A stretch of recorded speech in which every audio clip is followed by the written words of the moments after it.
Chapter 6. Just a little slice of your soul, please. Z had worked feverishly all morning, constantly blocking the agony from his mind and focusing on his task. Unsure if he possessed the stamina to complete the attendant's impossible challenge, seeds of doubt sprouted in his confidence. By his calculations, he had earned nearly half of the attendant's agreed wage to pay for his departure, but he needed nourishment to continue. His strength now only came from the force of will. Another night had come and gone. By now, Honey Pie would have had ample opportunity to reveal Z's thievery at the well. Z had seen the attendant since then, but the attendant didn't behave any different than his usual cryptic self. They had gone fishing last night, and the attendant's demeanor remained unchanged. Maybe Honey Pie could keep a secret after all. Maybe she wasn't supposed to be talking to Z in the first place. Z couldn't imagine she would tell the attendant how she had behaved yesterday. Had he found an unlikely ally in this hateful place? Z couldn't tell. It's said curiosity killed the cat, and maybe it's killed more than cats, but Z couldn't help himself. He had to see what was in the can Honey Pie mentioned. He hadn't seen her since their astonishing encounter the day before, and Z wasn't sure if she was home today. Even if she was, Honey Pie usually stayed inside. As desperation allowed carelessness, and feeling his freaky friend inside might not tattle on his trespassing, Z set out skulking about the yard and seeking the mysterious can. Nestled in some brush between the house and the shed, among the graveyard of odds and ends, he discovered a crumpled trash can next to a dented dryer. It fit her vague description. Out-of-control bushes partially obscured the line of view from the windows on the back of the house. Even if Honey Pie harbored his actions and didn't disclose his prowling, Z still wanted to avoid her at all cost and didn't want to give her any further infractions to report if she started blabbing. Attempting to remain invisible, he crouched behind the can. He reached his arm over the top and gave a tug on the lid. It wouldn't budge. He yanked harder on the handle, this time exerting too much effort and unexpectedly freeing the lid with such force it banged on the sides of the can, frightening away a noisy covey of birds from some branches above. Z grasped the lid and snatched it close. He held it tight with both arms as if to silence it like a hostage while he sank beside the can. Panting heavily, clutching his metallic captive, he sat sweating in the sunlight for some time, motionless, waiting to see if his clamorous bumble had alerted his warden's wackadoodle watchdog to his plundering. At first, there was only total silence. Then slowly, one by one, birds resumed their songs around him. A breeze whooshed through the brambles of branches as if returning away from being frightened as well. As Z's courage returned, he gently placed the clangorous lid beside him in the grass, and then he peeped through the bushes. He spied the house, then the yard. No Honey Pie. Perhaps his disorderly extraction had gone unnoticed. With the top removed, he peered inside the can. Z wondered how many cats curiosity had to kill before the saying became permanently etched into folklore. But inside the can, he discovered something entirely appropriate for his feline counterparts. Cat food. A nearly empty, dried out, stale, crumbly, very old, long forgotten bag of cat food. It was at this moment Z sobered, and the severity of his situation settled upon him. Since arriving, he had been simply taking the next most sensible step as it presented itself. But now, here he sat, half-starved, weak, shaky, scrounging through the dregs of humanity's garbage, huddled, and contemplating sucking the crumbs from the bottom of the bag of cat food. Never in his life did Z expect to find himself in such a fix. with his only possibility of help coming from his uncaring captors. He realized he could die here. On that cheery note, he dug into his prize. The crispy, cardboard-like flecks of cat food absorbed every drop of moisture from his mouth as he choked down the tidbits. He read the packaging and laughed. This was not a fancy feast. If being forced to eat cat food wasn't bad enough, this bag was an off-brand. Couldn't he at least have some tasty, quality, high-protein, name-brand cat food your pet's guaranteed to love? Finishing the few fistfuls, he shook every crumb into his mouth before returning the empty bag to the can and carefully replacing the lid. Unsure how his disagreeable lunch would affect his system, Z hurried back to the shed. Even if Honey Pie hadn't heard his noisy removal of the lid, the extended silence of the saw could tip her off he wasn't at work. Also, he desperately needed a drink. By now, Z had depleted the soft drink selections down to a third choice of beverage, grape. Realizing the supply at the motel vendor was finite, Z tried to slow his consumption. He had come equipped with 3 drinks in purple cans today and didn't want to risk any more honey pie encounters at the well. Thirsty or not, he intended to stay in the shed with his 1 remaining soda. Setting back to work, Z considered his vigor. He decided he felt a little less languid, though a little more nauseated.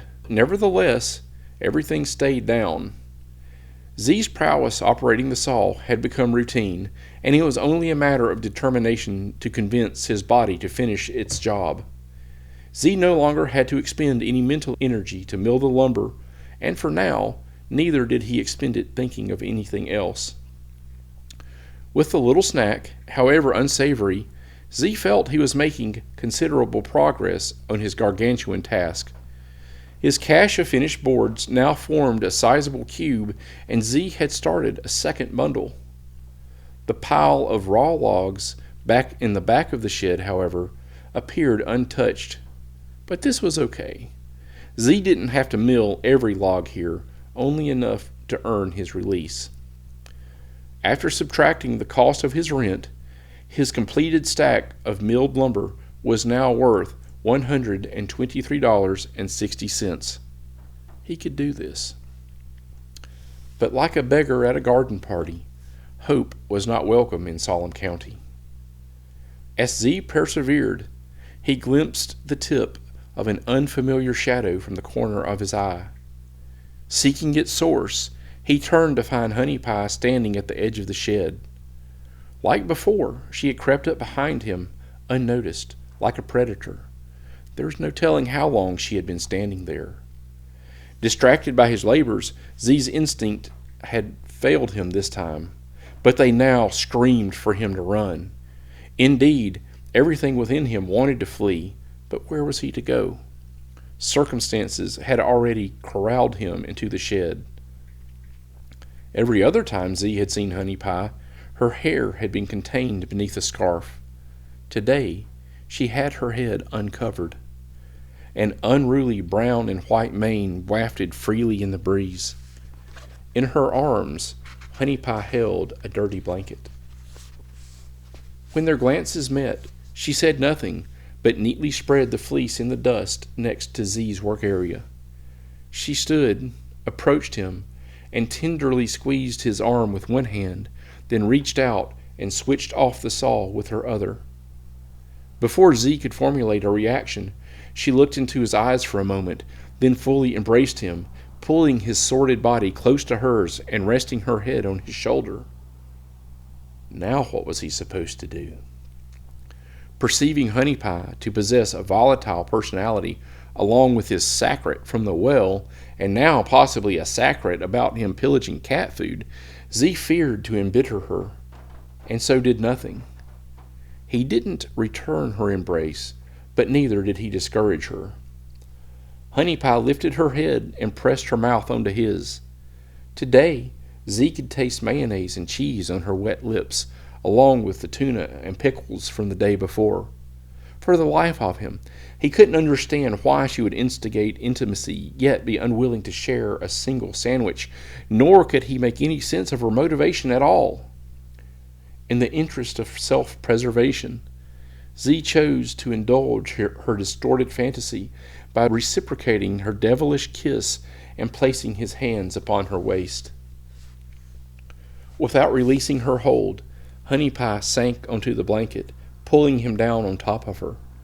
There he soon discovered she wore no underwear beneath her dress, and with a little encouragement from her hand, Z rose to the occasion to perform the expected task.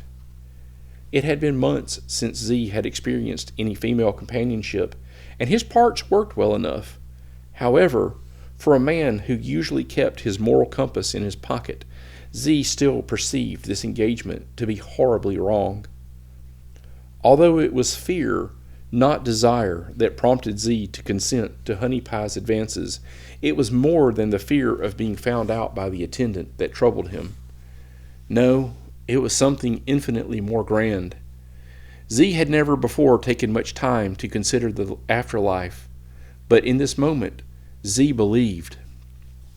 In this moment, he discovered that he believed in a literal hell, and also that he'd just secured his spot among the wretched. Minutes felt like hours, but the same determination that had carried him this far remained faithful to see him to the end of this unfortunate activity as well. Upon completing their abominable encounter, Z rolled to the side, sickened by their mutual depravity. They lay still for a moment. Then, without a word, they each rose and dusted themselves off. Honey Pie gathered her blanket, shook it, and said, "I knew you were okay." She caressed his face. With no more chatter, she turned and left, taking her portion of Z's essence with her. Instantly weighted with fresh regret, Z realized he should have discouraged Honey Pie. Even if it meant his death, he should have taken his chances on her revealing his thievery to the attendant. After this, he never encountered Honey Pie again. Left to bear this new anguish alone, he now not only feared for his life, but also for his soul. At the lakeside, Mike helped the people of Solem County move their plastic furniture until they had set out all the folding tables and chairs. Everyone bustled about until late evening. They worked at an easy pace, and no one took breaks or mentioned lunch. Everyone kept an open can of beer nearby, and that seemed to sustain them well enough for the time being. With night approaching, the preparations were nearly complete, but they hadn't yet lit the string lights that hung amid the tassels. Decorations adorned everything willing to accommodate them, but no one placed plates or flatware at the tables. They only set a small white candle and an upside-down wine glass in front of each seat. The place looked ready for an oversized family reunion at a holiday. Dad continued floating about, talking to this person or that, while Mike slouched in a chair. Occasionally, one of the locals would come over and speak, but Mike would only grudge an obligatory answer and turn his gaze away. His posture screamed of discontent. Eventually, Dad jovially came over. "Well, I guess you're about ready to go, huh?"